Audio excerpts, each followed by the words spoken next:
Hello guys, welcome to my YouTube channel. কেমন আছো তোমরা? এখন আমরা কথা বলছি টাইগার শ্রফ, সোনম বাজওয়া অ্যান্ড সঞ্জয় দত্ত স্টার আর upcoming much awaited film produce by Sajid Nadiadwala production house, Nadiadwala grandson. সেই ফিল্মটার নাম হচ্ছে বাগি 4। ঠিক আছে, যেই ফিল্মটা বাগি ফ্র্যাঞ্চাইজের 4 নম্বর পার্ট। এই ফিল্মটার যে ডিরেক্টর সেটা হচ্ছে কানাডা ডিরেক্টর হর্ষ। ঠিক আছে, যে রিসেন্টলি গোপীচাঁদের সাথে ভীমা বলে সিনেমাটি বানিয়েছিল, যেটা খুবই আলট্রা ডিজাস্টার একটা ফিল্ম ছিল। তো এই বাগি 4-এর টিজার কিছুদিন আগে ছাড়া হয়, সেটা লাইভ রিয়াকশন আমার হিন্দি চ্যানেলে দিয়েছি এবং বাংলাতেও কথা বলেছি। তো তারপরে এর ট্রেলারটা কালকে আমি দেখলাম, সেটা লাইভ রিয়াকশন হিন্দি চ্যানেলে আছে অলরেডি, অবশ্যই আপনারা চেক আউট করবেন, লিঙ্ক ডেসক্রিপশনে আছে। তো কালকে আর বাংলা রিভিউ করিনি, তো এখন ফাইনালি এই বাংলা রিভিউ করবো এই ট্রেলারটা, যে এই ট্রেলারটা আমার কীরকম লাগলো। এবং হিন্দি ট্রেলারটাই আমি একটু হালকা কথা বলেছিলাম, অতটা বলিনি, বাট এখানে ডিটেলসে একটু কিছু কথা বলবো। তো চলো ভিডিওটা শুরু করা যাক। সবথেকে ফার্স্ট যদি এক কথায় বাগি ফোরের ট্রেলারকে রিভিউ করি, তো আমি বলবো টিজারের তুলনায় আমার ট্রেলারটা একটু বেটার মনে হয়েছে। টিজারে তো সেই খালি ফ্রুট নিনজা যেটা গেমটা আছে শুধু তার মধ্যে কেটেছিল, এবং কিছুদিন আগে মিমও দেখছিলাম যে বাগি 4 এক্স ফ্রুট নিনজা রাইড। ঠিক আছে, যে মিমটা নতুন করে বানানো হয়েছে। তো সত্যি মানে টিজারটা এতটা জঘন্য ছিল, এতটা জঘন্যভাবে কাটা হয়েছিল টিজারটাকে। ঠিক আছে, মানে সেখানে ভায়োলেন্স দেখাতে গিয়ে মানে অন্যই কিছু দেখাচ্ছিল। ঠিক আছে, বাট ট্রেলারে আমি তাও বলবো যে ট্রেলারের যে সাসপেন্সটা তারা ক্রিয়েট করেছে এখানে, যে টাইগার শ্রফের যে গার্লফ্রেন্ডটা, যেটা যাকে মেরে দেওয়া হয়েছে, তো সেটা কি অ্যাকচুয়ালি তাকে সত্যি কেউ মেরেছে, নাকি সেটা কোনো অ্যাক্সিডেন্টে সে মারা গেছে, এবং নাকি তার একটা হ্যালুসিনেশন এটা যে তার সাথে কেউ ছিল। তো এই যে সাসপেন্সটা ক্রিয়েট করেছে, ঠিক আছে, যেটা অবভিয়াসলি মানে গার্লফ্রেন্ডটাকে মেরেই দেওয়া হয়েছে, সঞ্জয় দত্তের ক্যারেক্টারটা সেই মেরেছে, কারণ সে হয়তো কোনোভাবে ওই মেয়েটাকে ভালোবাসতো, এবং মেয়েটা যেহেতু ওর হতে চায়নি তাই জন্য সঞ্জয় দত্ত তাকে মেরে দিয়েছে। খুব ইজি একটা মানে কী বলবো স্টোরি। ঠিক আছে, এবং সেটা যেহেতু মানে টাইগার শ্রফ, তারও হয়তো কোনো মাথায় চোট লাগবে বা কোনো অ্যাক্সিডেন্ট হবে, যার কারণে সে সেটা ভুলে গেছে। তো এবার সেটাকে যারা অ্যান্টাগনিস্ট আছে তারা সেটাকে হ্যালুসিনেশন বলে চালাচ্ছে। ঠিক আছে, এবার সঞ্জয় দত্ত টাইগার শ্রফ সে কিন্তু জানে যে না, তার একজন সাথী ছিল। তো এবার সেই সাথীটাকে খোঁজা নিয়ে, ঠিক আছে, তার সাথে কি হয়েছিল, কে তার সাথে কি করেছিল, সেইটার জন্য এই পুরো ফিল্মটা চলবে। তো বাগি 2-এর যে ব্যাপারটা যেটা দিশা পাটানির সাথে হয়েছিল, ঠিক সেই কেসটাই এখানে বাগি 4-এ টাইগার শ্রফের ক্যারেক্টারটার সাথে হচ্ছে। এবার স্টোরি আমি তাও বলবো, সাসপেন্সটা যদিও ট্রেলারের মধ্যে রেখেছে, তাই জন্যই হয়তো ট্রেলারটা তবুই একটু ওয়াচেবল।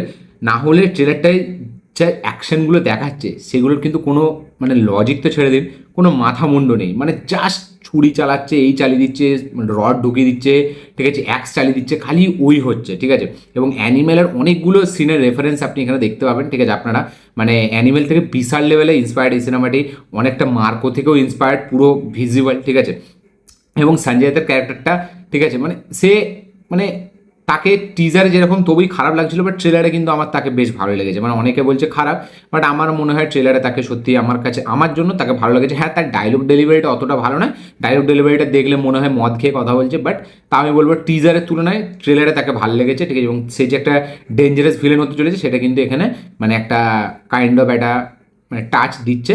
এবং অ্যাকশনের কথা যদি বলি আমি, ঠিক আছে, দেখুন খুবই ওভার দ্য টপ একটা ব্যাপার। ঠিক আছে, এবং কোনো মাথা মুন্ড নেই অ্যাকশনের, জাস্ট ছুরি নিয়ে খালি এই কাটছে ওই কাটছে, হিরোইন হিরো সবাই কাটাকাটি করছে। ঠিক আছে, সবাই এখানে মাংস বিক্রি করার কম্পিটিশনে নেমেছে। ঠিক আছে, এবং আমি জানি না কে জিতবে, বাট অ্যাকশনের মধ্যে স্টাইলাইজেশন কোনো কিছু নেই। ঠিক আছে, জাস্ট একদম ব্রুটাল অ্যাকশন যেরকম দেখাতে চেয়েছে ডিরেক্টর সেরকমই এখানে দেখাচ্ছে। এবং ট্রেলারের মধ্যে কোনো এক্স ফ্যাক্টর নেই, মিউজিকের মধ্যে কোনো সেরকম হেভি ব্যাপার নেই, এবং যেরকম টিজার ছিল টিজারেরই এক লেভেল ওপরের ভার্সন হচ্ছে ট্রেলার। ঠিক আছে, মানে টিজারে হালকা আমরা একটু কাটাকাটি দেখেছিলাম, এবং ট্রেলারে আমরা পুরো মাংস কেটে গুছিয়ে মানে খদ্দেরকে দেওয়া পর্যন্ত পুরোটা আমরা দেখতে পাচ্ছি। কি গল্প হতে চলেছে সেটাও গিভঅ্যাওয়ে করে দিয়েছে, সেটাও রিভিল করে দিয়েছে। গল্পটা এখানে পুরোই গিভঅ্যাওয়ে করে দেওয়া হয়েছে যে ফিল্মটাতে অ্যাকচুয়ালি কী হতে চলেছে। এবং মানে এতটা তারা ব্রুটাল যেতে চেয়েছে, এতটা তারা মানে কি বলবে ভায়োলেন্সটার নামে ফিল্মটাকে বিক্রি করার চেষ্টা করেছে, যে পুরো ঘেটে ঘ হয়ে গেছে। ঠিক আছে, মানে অ্যাকশনের যে ইমোশন, আপনি অ্যানিমেলের অ্যাকশনটা যদি দেখেন, বা কিলের তো বিশাল লেভেলে ইমোশনটা ওয়ার্ক করেছিল, অ্যাকশন মানে উইথ ইমোশন। এবং মার্কোতেও অনেকটা অবধি ওয়ার্ক করেছিল, শুধুই যে কাটাকুটি এরকম না, মার্কোও একটা ডিজার্ভ করে স্টোরিটার সাথেই মানে অ্যাকশনটা যায়। ঠিক আছে, ইমোশনের সাথে যায়, বাট এইখানে উইদাউট মানে ইমোশনটা সেই একই এক্সপ্রেশন টাইগার শ্রফের, সে সেটা নিয়ে পুরো থ্রু আউট মানে কী বলবো ফিল্ম জুড়ে সে মারামারি করবে। এবং মানে তার পারফরমেন্সে সেরকম কোনো ইন্টেন্সিটি আমি দেখতে পেলাম না। হ্যাঁ, অ্যাকশানে তো তার ইন্টেন্সিটি থাকবে, কারণ সে অ্যাকশন বেটার করে, অ্যাকশন অনেকটা হেভি, তাকে দেখতে ভালো লাগে, বাট মানে কি বলবো, অ্যাক্টিংয়ের মধ্যে তার নতুনত্ব কিছু নেই, যেটা আমরা বাগি 2-এতে বা বাগি 3-তে দেখেছি, ঠিক সেরকমই টাইগার শ্রফকে আমরা একবার আবার দেখতে পাচ্ছি। এবার খালি একটু মানে সে ছুরি ছাড়া বেশি চালাচ্ছে, এবং ট্রেলারে ওই যে লোকটা যার নামটা আমি ভুলে যাচ্ছি, যাকে অ্যানিমেলেও আমরা দেখেছি বা জাট সিনেমায় দেখেছি, ও সবসময় এরকম টাইপেরই একটা মানে হিরোকে একটা ইন্ট্রোডাকশন দেয়, ঠিক আছে, যেটা ওরা ক্রিয়েট করে দেয়। আমি একটা শারদ কুমার না কি নাম ওর, ঠিক আছে, তো যাই হোক আমি ওর নামটা ভুলে যাচ্ছি, তো তাকেও এখানে নেওয়া হয়েছে, সে একটা পুলিশ অফিসারের চরিত্রে কাজ করছে। এবং সোনম বাজওয়া সে হয়তো কোনোভাবে মানে টাইগার শ্রফের কোনো ফ্রেন্ড, ধীরে ধীরে তার গার্লফ্রেন্ডে পরিণত হবে। তো গল্প লেভেলে খুব ইজি, ঠিক আছে, ভায়োলেন্স শুধু ভায়োলেন্স দেখাতে চেয়েছে, এবং সঞ্জয় দত্ত আঙুল কুড়িয়ে রাখে, তার একটা মানে কি কেন কি জানি না, বাট সে পকেটে কিন্তু অনেকগুলো আঙুল কেটে কেটে রাখে, এবং কেন রাখে কিসের জন্য রাখে, মানে তার আঙুলের নেশা আছে নাকি কি জানি না, তো সে সেটা করে।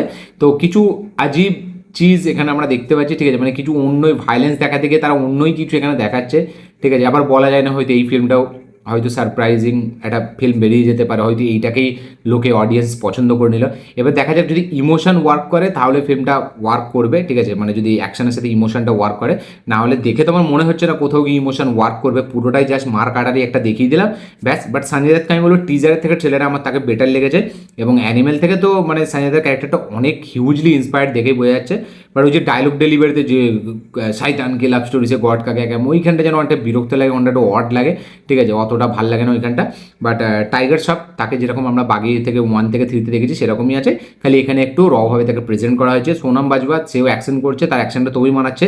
বাট ওই যে আরেকটা নায়িকা আছে হার্ডি সান্ডু, ঠিক আছে, ওকে একদম মানায়নি, ওকে মানে কি বলবো ওইখানে অ্যাকশন ওয়েতে তাকে যেরকমভাবে প্রেজেন্ট করা হয়েছে তাকে একদম ভালো লাগেনি।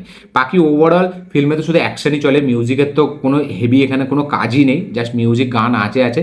বাকি ভিলেনগুলো ভালো, এখানে যে আছে আমাদের ওই নামটা ভুলে যাচ্ছি আমি, নামটা ভুলে যাচ্ছি, কী নাম সৌরভ সাচদেওয়া, সেও এখানে একটা ভিলেনের চরিত্র প্লে করেছে, তো তার ক্যারেক্টারটা কী সেটাও ফিল্মে আমরা দেখতে পাবো। বাট ট্রেলার লেভেলে একটা ডিসেন্ট অ্যাভারেজ ট্রেলার আমার মনে হচ্ছে, ট্রেলারটা কোনোভাবে সেরকম হাই ক্রিয়েট করতে পারে না, কারণ ভায়োলেন্সটা উইথ ইমোশন আপনি দেখাচ্ছেন বা ফিল্মে কিছুটা অবধি দেখালেন যেটা গল্পের সাথে ভালো কানেক্ট হচ্ছে বা পারফরমেন্সের মধ্যে একটা ব্যাপার আছে, সেইখানে আপনি এই অ্যাকশনটার সাথে কানেক্ট করতে পারেন। বাট এইখানে মানে দেখেই বোঝা যাচ্ছে যে অ্যাকশন ভায়োলেন্সের নামে ফিল্মটাকে বেচার চেষ্টা হচ্ছে, ফিল্মটাকে বক্স অফিসে যাতে হিট হয় সেটার দেখানোর চেষ্টা করেছে, কারণ অ্যাকশনটা এখানে কোনোভাবে ঠিক ইমোশনালি হেভিভাবে ওয়ার্ক করছে না বা ইমোশনের সাথে কোথাও গিয়ে ওয়ার্ক করছে না। তো আমার বাগি 4-এর ট্রেলার সত্যি বলছে একটা ডিসেন্ট অ্যাভারেজ ট্রেলার মনে হয়েছে, বাট তাও আমার মনে হচ্ছে কোথাও না কোথাও গিয়ে হয়তো যেহেতু ফ্র্যাঞ্চাইজ ভ্যালু আছে ফিল্মটা হয়তো ভালো কালেকশন করেও নেবে। আবার যেহেতু মার্কো রিসেন্ট টাইমে ভালো কালেকশন করেছে, মার্কের স্টোরিটা অতটাও হেভি ছিল না, বাট তাও মার্কোর বিজিএম মার্কো স্টাইলাইজেশনের জন্য চলে গেছে। তো এবার দেখা যাক বাগি 4 আমরা কী দেখতে পাই, শুধু ঘন্টায় ঘন্টায় কথায় কথায় মাংস কাটাকাটি, নাকি কোনো সত্যি ভালো বাগি 2-এর মতো একটা সাসপেন্স ক্রিয়েট করতে পারবে, সেটা দেখার মতো বিষয় হবে। ট্রেলারটা আমার একটা অ্যাভারেজ ট্রেলার, ডিসেন্ট ট্রেলার লেগেছে, বাট মানে আমার কোথাও গিয়ে ট্রেলারটা যে একদম খারাপ লেগেছে আমি সেটাও বলছি না, আবার যে একদম ভালো লেগেছে সেটা বলছি, আমার একটা অ্যাভারেজ ট্রেলার মিডিয়াম অবধি আমার লেগেছে, ঠিক আছে, মানে ওই সাসপেন্সটা যেরকম বললাম ড্রামাটা আমার জন্য ওয়ার্ক করেছে।